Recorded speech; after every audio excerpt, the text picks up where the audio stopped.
If I could ask everyone to have a seat, please, so we can get started.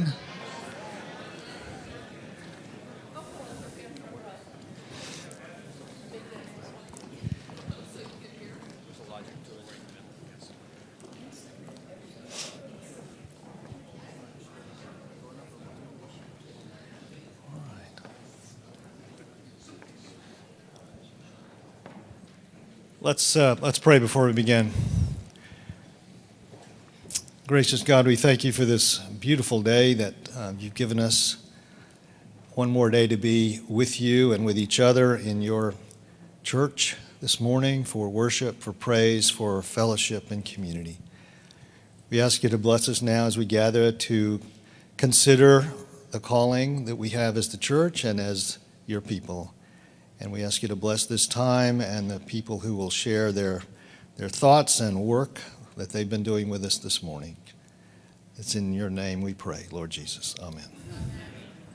So just a couple of comments. Thank you all for coming out. I really appreciate that. For those of you online, we look forward to having you back with us when you can. But we're glad you're joining us this morning so you can see what's going on with the Community Engagement Project. So I'm going to not take up a lot of time this morning. We've got a different format this morning. We've got a moderator, Chris Harrell, who will be working with the three team leads, Lori, Jeff, and Tony, who have been doing a lot of the discernment work for us in the community. And they will do this in a panel discussion style, and then we'll end with questions. So again, thank you for being here, and I'm going to turn the mic over to Chris. Thanks, Greg. So appreciate you joining us this morning. Again, this is our second week where we're doing kind of a presentation on the Community Engagement Project.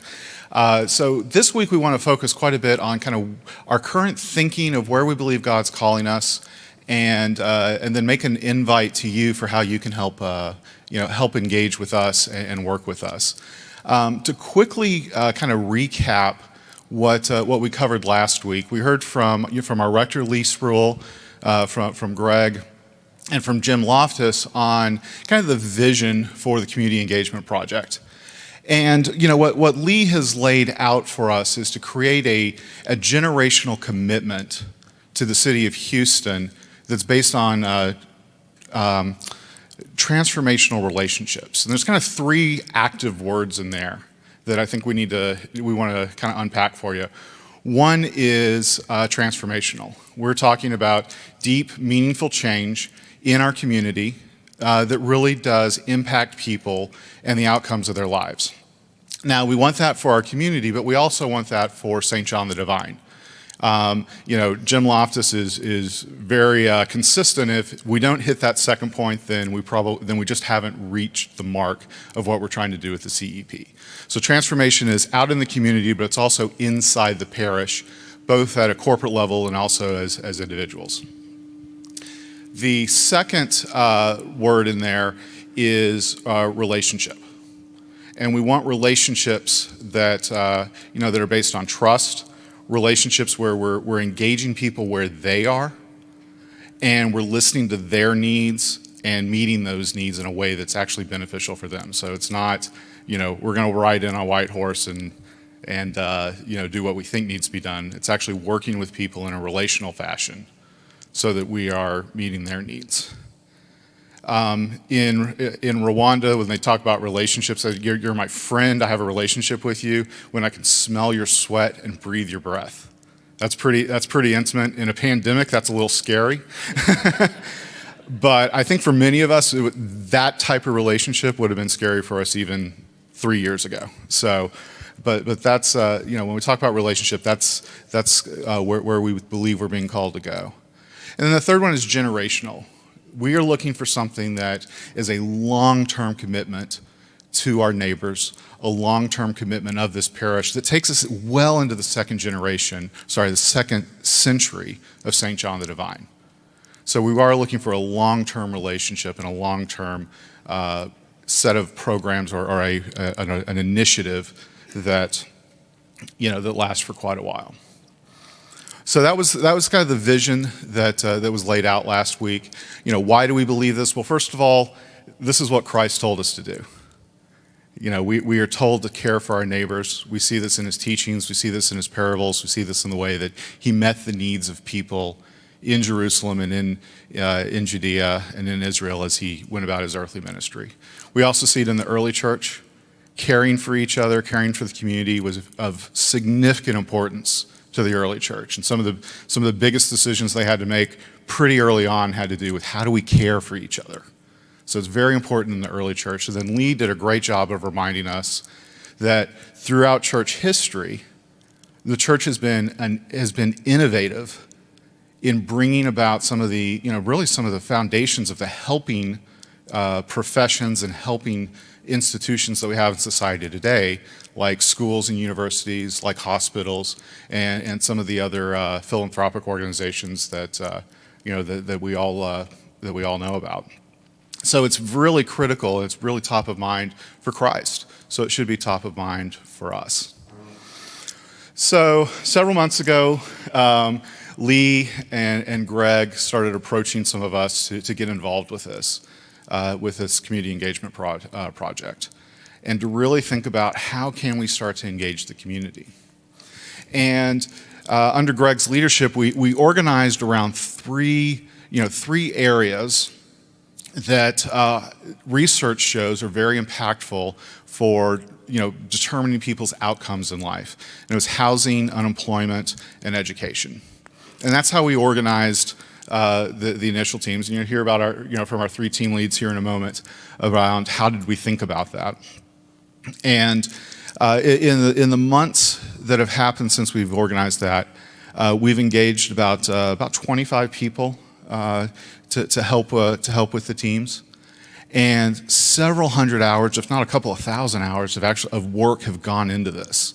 There's been a lot of research that these teams have done, and some really in-depth work. We've done dozens of interviews. I think we probably have 75 or 80 interviews that we've documented, and we've talked to people from academic researchers to policymakers, to people that are on the front lines in ministries that are helping our neighbors, so that we really have a good idea of what are some of the needs in the community.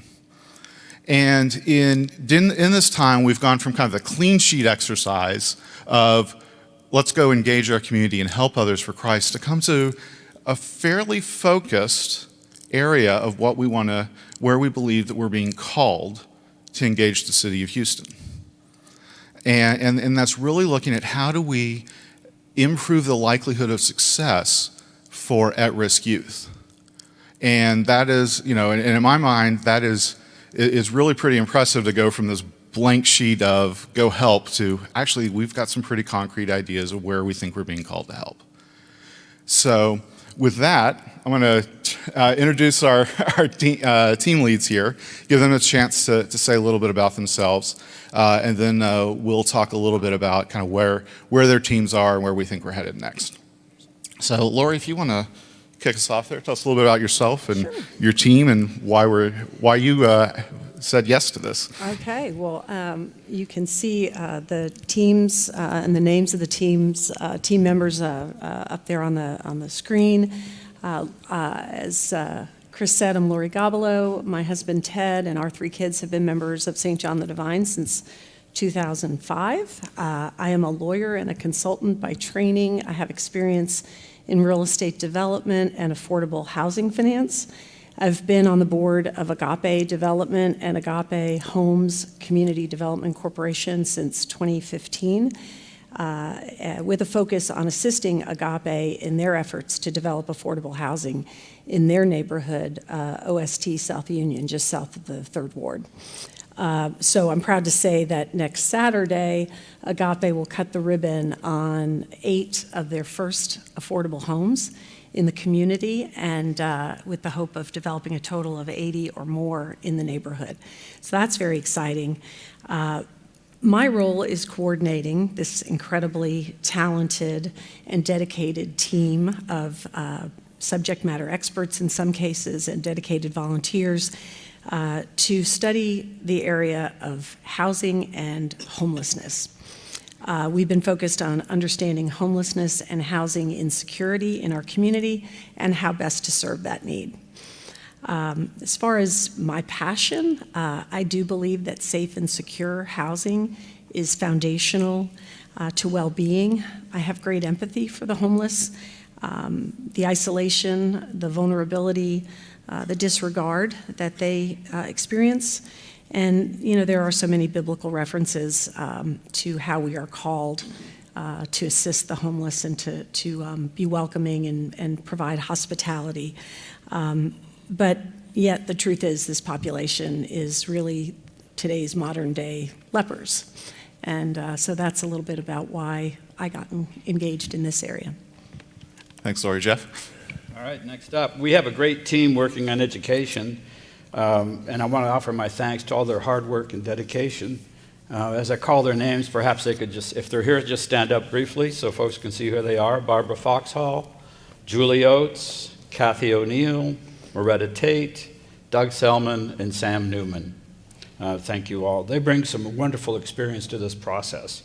Educational reform, teaching, early childhood education, outreach, ministries, social entrepreneurship. It's a whole lot more than this retired business guy has to offer, I'll tell you that. I usually introduce myself around here as Sarah's husband, and people go, oh yeah. And since I've retired, now I work for her as her teaching assistant in the ESL program. Why do I care about education? Since my college days, I've always hearkened to de Tocqueville's admonition that education is required to protect our democracy and retain our humanity. But more importantly, in the current time, Stephen Kleinberg in the 40th Houston survey from the Kinder Institute tells us that we continue to see the inequality in our town that comes from unequal access to quality education. So if we can't educate our brothers and sisters in Houston, we won't compete in the coming knowledge economy. And that does not bode well for the social stability of our town and for our economic vitality. But more importantly, we hear in Proverbs about knowledge, and we love our neighbor. And so how can we be loving our neighbor if we're not being educated? Thanks. Thanks, Jeff. Then Tony? Yeah, good morning. Tony Mayer and my wife Susan and I have been members of this parish for about 24 years. We came here in 1998, and our daughters Charlotte and Louisa grew up here. And one of the things that I've been really convicted about in this work that we've been doing over the last 6 or 7 months is that both Charlotte and Louisa went to school at Lamar High School, right across the street. And as we've learned more about some of the situations for certain kids at Lamar, I've just become more and more convicted that I've been living out the parable of the Good Samaritan, sitting here, literally passing by on the other side of the road, and not doing enough, not doing as much as I could. And so this focus on youth for me has become very, very personal. One of my favorite verses is Jeremiah 29:7. Which says, "Seek first the welfare of the city where I've planted you." And I think that's a powerful call to me. I hope that's a powerful call to each of you as well, is that we seek the welfare of the city where we've been planted. And I've had the chance in the last 10 years to work with a number of organizations that are focused on employment, with the Work Faith Connection, the Prison Entrepreneurship Program, and many others. And so when I got called to head the employment team, it seemed like God had really prepared me in some pretty unique ways for the work that was ahead of us. But I also want to call out our team members that are listed there. I know Marisol is here. Marisol Espinoza, if you'll stand up. And I saw Ann Ramsey walk in. Ann, if you'll wave from the back there. If other team members are here, I don't know if Travis is here, Will Sims and Jim Shepard and Tony Brown, but we've all had a lot of experience in this area. As you know, Will Sims has worked for Lord of the Streets for several years. Tony Brown has mentored people at the Hay Center. So we've had a good experience on our team as well. Yeah, it's been really, really exciting to see kind of the teams come together and the work that's come out. We're going to share a little bit of that with you now. So Lori, as your team has been really looking at housing, what are some of the things that you've learned over the last few months working at this? Sure. And I would be remiss if I didn't call out my team members. Thank you, guys. So I know I saw Jennifer Weston here. George Bennett is here. Tobin Carlson, Winston Cook, Sally Lofton. Sally's right up front. I'm just going to look at you and smile, Sally. She did so much work. And Brett Hamilton. And as I said, a number of our team members are subject matter experts in this area as well. I see Brett over there. Thanks, Brett. Thank you all. So, in terms of what we learned, I think our congregation has been very involved in serving the homeless, and so I think you all are pretty well acquainted with some of the factors that contribute to homelessness. We studied dozens of effective and, in many cases, integrated programs, many supported by St. John the Divine, many public and private partnerships that address homelessness among adults, veterans, the elderly, and even HIV-positive populations. And while there are never enough resources, these populations are served by government dollars and are served by a pretty well-established and integrated network. What we found is that there are gaps that are really not being served by the public sector effectively, where the church can and should serve. And that's specifically among the formerly incarcerated, sex offenders, and youth. The Homeless Youth Network published its annual report on youth homelessness and insecurity in May of 2021. That's available on the internet. It is incredibly powerful reading, but some highlights from that are, there are approximately 3,100 students in Houston area schools that are housing insecure at any point in time during the school year. As many as 80,000 youth under the age of 25 in the Houston area are housing insecure at some point during a year. Available services are siloed and difficult to navigate, especially for this population who is not as sophisticated or old as some of us who have been around the block a bit. And also, most hopefully, that young adults are more likely to transition out of homelessness if they are served than homeless adults. So if we can serve this population and help them to transition into independent living, then they will not experience homelessness as adults. Perhaps most compelling is that we were surprised to learn from our partners at Loving Lamar and Revision Houston that at Lamar High School, there can be as many as 75 or even 100 housing insecure youth just across the street and trying to get an education. Many are couch surfing, which is a term we learned about, and what that means is either because their home or their foster home is unsafe or unwelcoming, they find a place on friends' couches or wherever they can in order to stay in school and to have a house over their head.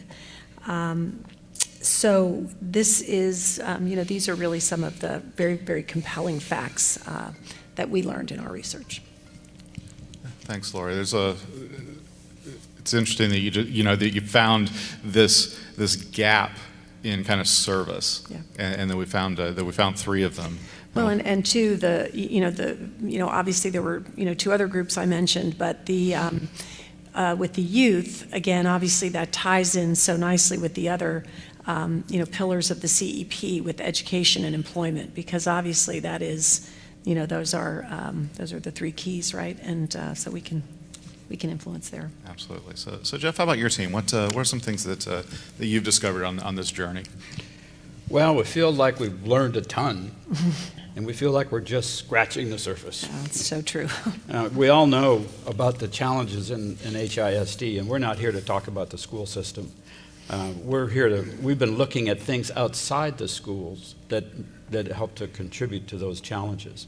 But let me just take a moment to acknowledge the hard work and dedication of the teachers in that school system, striving for the success of the kids, especially now in the pandemic and with the extra stress and workload that creates. So there are any number of factors that contribute to the complexities around education.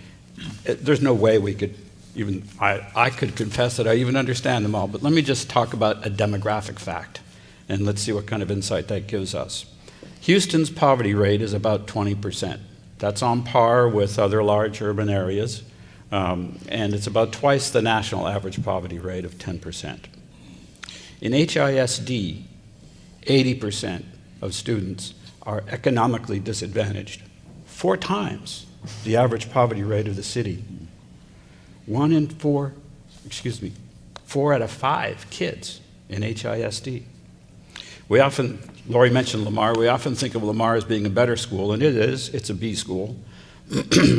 But because it draws from all over the city, 50% of kids who go to school across the street, or almost half, are economically disadvantaged. So what's the impact of that on the school system? Well, why don't we contrast that to how we raised our kids mostly around here? If there was some academic need or a mental or physical health issue or a learning difference, we'd go find an expert. We might spend some resources on it. It might be a considerable amount from time to time. An economically disadvantaged family only has the basic needs met, if that at all. They have no capacity to go find an expert to help their kid, no matter how loving and dedicated they are. And it's not just about the capacity to address problems, it's also opportunity. Networks of professional and college-educated friends and acquaintances are a great way for our kids to learn about the world and think about their lives. That's in scarce supply in the underserved communities of Houston. So a piece of advice we've heard from the head of Yellowstone Academies, from the founder of the summer program at Presbyterian School for Underserved Kids, from the principal at Lamar High School, and almost everybody else, is first, you need to learn and understand about these disparities of resources and opportunities. Sounds like we still have some learning to do there, but thanks, Jeff. And then Tony, how about employment? What would you like to share with us on that team? So, as you all know, we're blessed to be living in a city that's a tremendous economic engine and lots of employment and lots of ways for people to get employed. And our team started by not trying to look at a particular neighborhood or an area of the city, but we started by looking at different people groups. So we looked at the homeless, we looked at refugees, we looked at those that were returning from prison, returning citizens. We looked at women, particularly single women, perhaps with a child or two, who were leaving an abusive relationship or a difficult relationship.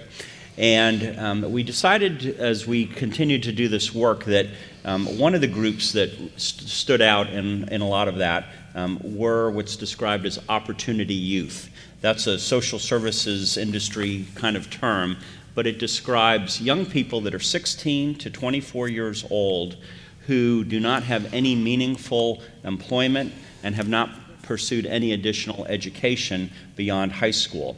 Now, it's a fairly high success rate for that population in terms of completing high school.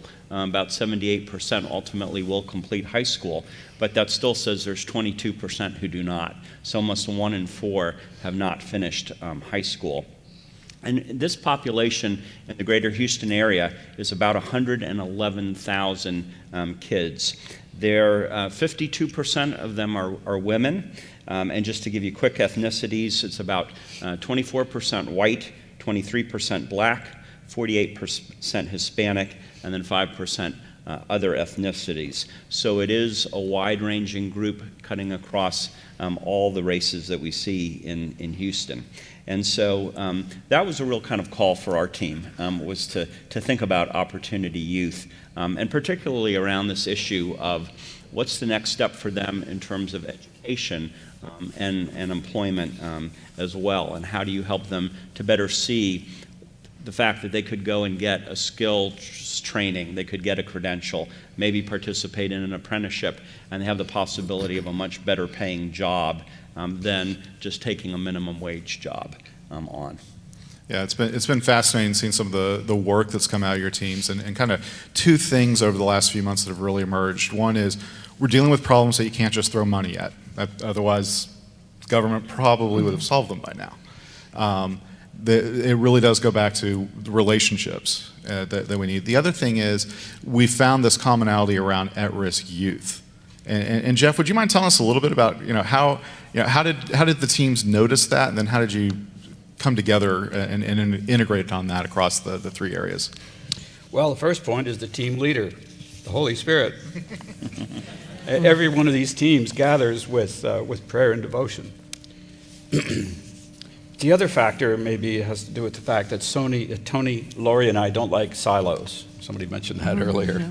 And we didn't want these three teams wandering off into different wildernesses. So we have been getting together every week to coordinate, to learn from each other, to share methods, and to coordinate interviews with organizations where necessary. And we started to see after about 3 months that youth was emerging as a common theme. Then in October, we had a report out event informally for the Go Leadership team and league. And it was pretty clear in that discussion that youth was emerging as a focused area. And then finally, we had an all-hands workshop right before Thanksgiving. Is this one cutting in and out? So I'll speak up a little bit. We came out of that with two things. We reported out on the work, the learning that all the team and relationship in every area of ministry for all age groups from pre-K to adult is a critical ingredient for success. Thanks. So I'd like to kind of get from all three of you, kind of where are your teams right now? We're not ready to launch, to announce we're getting ready to launch a new initiative, but I think it's very important for people to understand where are the teams right now? What are you thinking about? And kind of what's next for your team? So Lori, on housing, you have a really clear idea of kind of what's next for your team. So why don't you share that with us? Sure. Based on our research, our work, and really the experience of our team members, we believe that addressing youth homelessness is a gap that is closely aligned, as I said, with education and employment. And specifically, housing insecure youth under the age of 18, and then housing insecure or homeless youth and young adults 18 plus. And they really are, and you can pick a number. Is it 23? Is it 24? Is it 25? It's essentially that period when children are aging out of foster care or are no longer welcome or are no longer desiring to be in their home until they can really transition into independent living. And it really is two different demographics. There are challenges to serving this population. For the under 18, as you can imagine, extensive regulatory, licensing, legal things that we need to really understand in both demographics, behavioral, emotional, physical needs are challenges to really be addressed. Our research, though, has demonstrated that we can learn from and partner with other organizations that are well known to St. John the Divine to go deeper. And as Jeff said, we've really just scratched the surface. But there are groups doing wonderful work, like Revision Houston and Loving Lamar over at Lamar, Covenant House, who once served the under 18 population but no longer does. So we can learn a lot from them, and they serve the 18 plus. Promise House is a wonderful organization founded by Lover's Lane Church in Dallas that serves both demographics and has been doing so very successfully for 37 years. And there's the Hay Center here in Houston, which is a public-private partnership that serves both demographics. So there is a lot more to learn. There are people who are doing effective work, but we need to understand really in more detail what is really going to be required. So there are tremendous opportunities to make an impact, but we have additional work to do, as I said, and listening. A huge theme here, understanding and prioritizing the needs from the perspective of the population we want to serve. So if you think about that, that is actually from the kids' perspective. So not going in with the attitude that we know what's best for them. We really need to understand and listen and understand what their needs are and how we can best serve them. Ultimately, we want to work towards a plan that provides pathways to start modestly, yet leads to powerful, impactful, generational results. And we are going to need to expand our team to do that. So we are going to definitely need some more folks to help us do that work. Thanks, Lori. And then Jeff, why don't you tell us a little bit more about kind of the current thinking from the education team? So when we talk about what we're about to do, or what we think we're about to do, it'll be very similar to Lori, and we'll get to that. But on the education team, we've heard from many experts that the most important thing is early childhood. A child who enters kindergarten without the skills to succeed is likely to fall further and further behind. A student who's not reading at grade level in grade 3 is 4 times more likely than the rest of the students to drop out of school. Grade 3, you're predicting the outcome. So HISC does offer pre-K programs, but only a little over a third of eligible students are enrolled.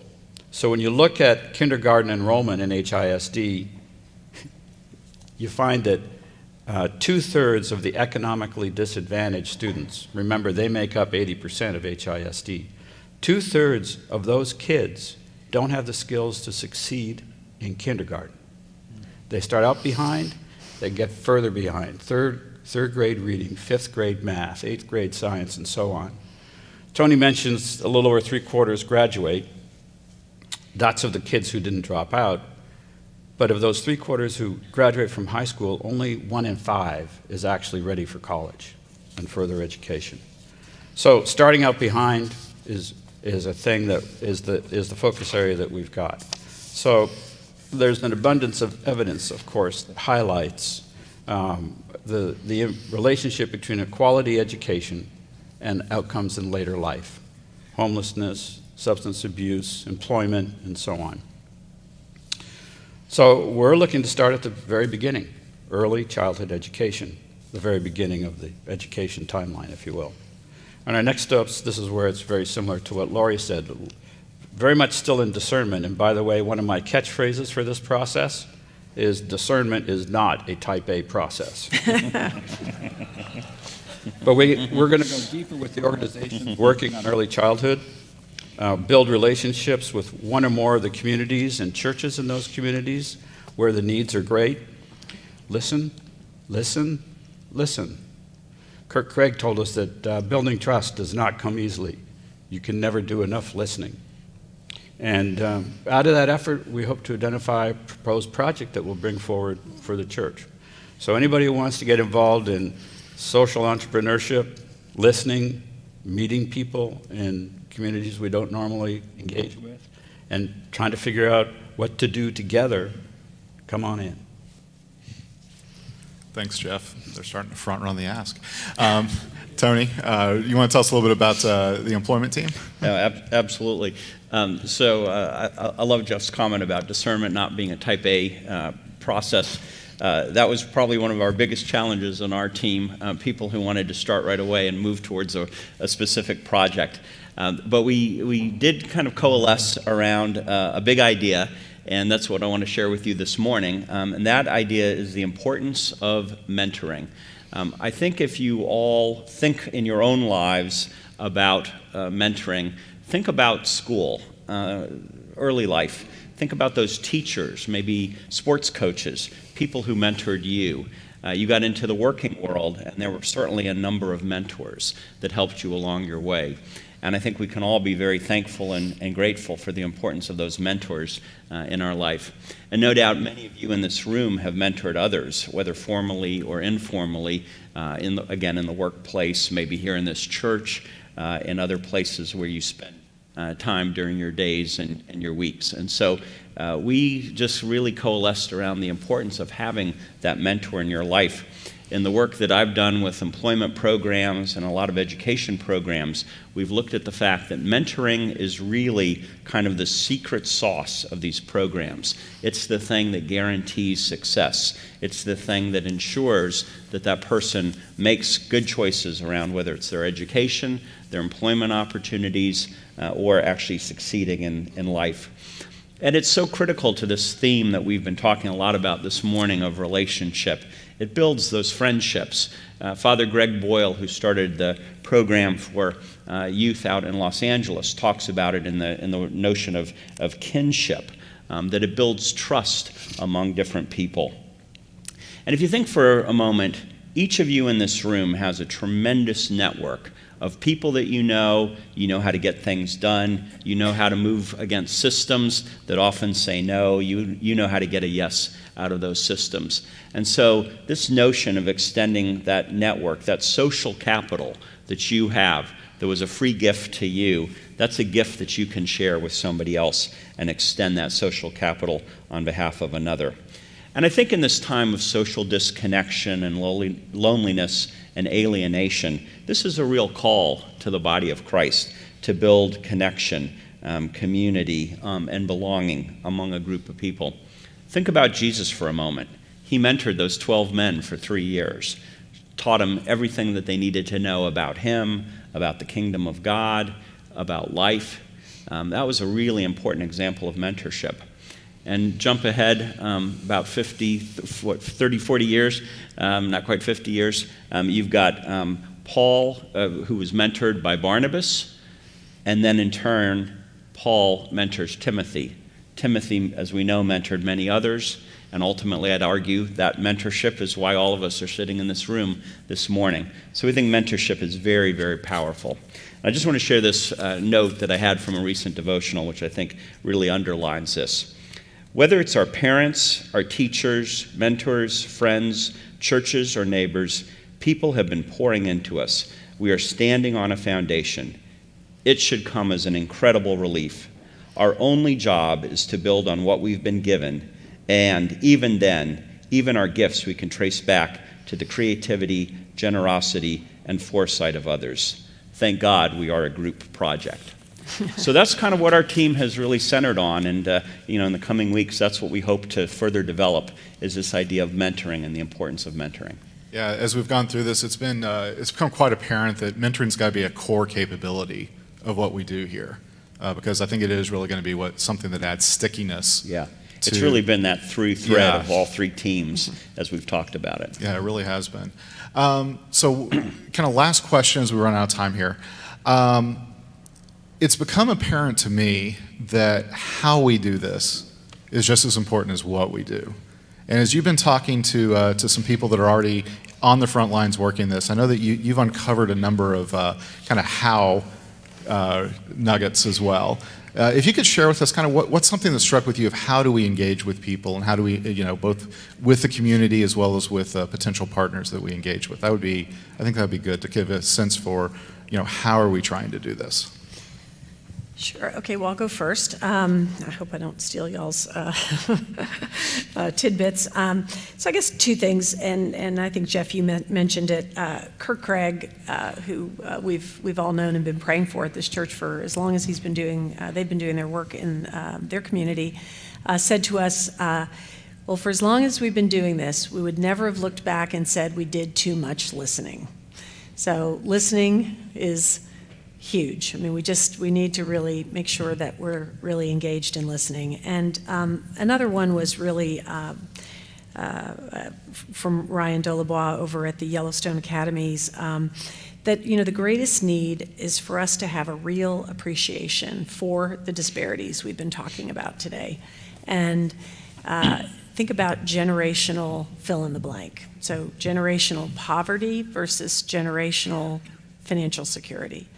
Generational domestic violence versus generational safety and security. So you can kind of run through that, and I think that is really one of the things that we are really called to do as we enter into these relationships, is to make sure that we understand those disparities and really listen. So when we talk to people about how we might start on something, and that thing, of course, we've yet to figure out, finding partners in the community to work with, listen and build trust, build relationships. Find organizations that are already doing good work and doing it well, and see if their mission aligns with our vision. Be patient at the start, and start with the right scope and scale to begin working shoulder to shoulder and have the power of shared engagement in serving together. And I'm going to just continue the drumbeat. Listen, listen, listen, and when you're done listening, listen some more. that seems to be something we've heard over and over again. It's very important that as we begin to engage with community partners, we provide what it is that they need and what they want. Not what we think they should need, not what we think they should want, but what they actually tell us that they need and that they want. And again, we heard from several people, we have to move at the pace of community organizations. We can't be moving at our own pace or what we think the pace should be. And again, for a type A congregation, that's probably a difficult thing, right, is to be patient. But we've identified the need for so many mentors and tutors already in this youth population that we've been able to find or surface needs for more than 400 people to serve organizations. Lamar across the street needs tutors, revision, an organization that Lori mentioned, serving those that have already gotten involved in the criminal justice system. Youth, they need just friends, people to walk alongside some of their young people, not to necessarily offer advice, but just to walk through life with them. Mission Squash, started in this congregation by from a member of this congregation, Alistair Barnes, needs both middle school and high school mentors. And the YMCA International, that's serving refugees, they're not only serving the adults, but they're also serving the young people, the children of those refugees, helping them to make good decisions around employment as well as their education. So it's really important that we serve as the organizations want us to serve. And I think that was a big learning for our team as well. Yeah, thank you for that. I think that brings some color to, that this is intended to go beyond just transactional and to really be relationship based and deep and get into the transformation. So quickly, what's next? So where we're at now is we've shared with you our current thinking of where we believe God is calling us to engage in the community, which is primarily around at-risk youth and changing the likelihood of success in their lives. You kind of think about this of building a house. You start off with, I could build a house anywhere, and we've got a lot. We know what lot we're going to build on. And if you've gone through that process, that can be a pretty big relief right there.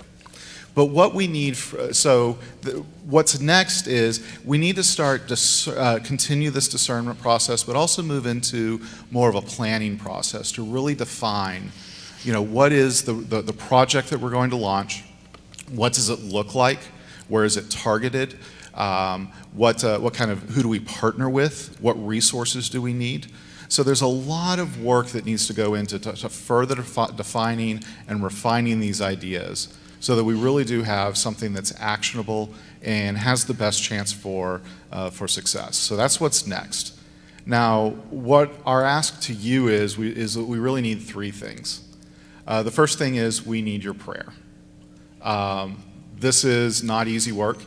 There's not a playbook for this, but it's encouraging to hear from the teams that they're doing devotions to lead off their meetings. So we're trying to drown this in prayer and really invite God to move among us, to give us discernment and wisdom in the right way to go. So we desire your prayer.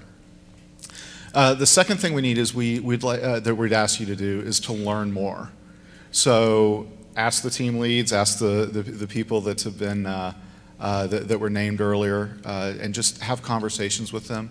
We'll have some more educational opportunities later this spring, where we can hear a bit more about what the CEP has learned and some of the ideas that are on the table. But we'd also ask you to consider getting involved. We're at a point where we are starting to get into some deeper, more technical questions. Lori was talking about that a little bit a minute ago. If we were to launch a housing ministry, there's a lot of work that needs to go into that gets fairly technical in terms of understanding licensing, understanding, how do you structure that from an ownership standpoint. So there's a lot that goes into that. Same thing with early childhood. And the challenges with early childhood, it is systematic. And you have many things that you need to look at there. So we'd ask you to get involved. You can do it two ways. There are cards just outside the door that have a QR code that will take you to a website. And then on that website, there's a button where you can actually fill in a volunteer profile. And we will, we'll reach out to you in the not too distant future to talk about how you can help us, because we're at a point where we need some more people to get involved to really help plan and shape this going forward. And then also on the website there is a place where you can put in questions. I apologize, we've run out of time for questions here. We will be around the corner in the parlor if you've got some questions for us. But if you have other questions that you'd like to ask, or if something comes to you in the coming days, you can put questions into the website that this QR code takes you to, because this will be an ongoing conversation in our parish for quite a while. So with that, I want to thank Lori, Jeff, and Tony. Thank you for sharing today, and thank you as well. Thank you, guys.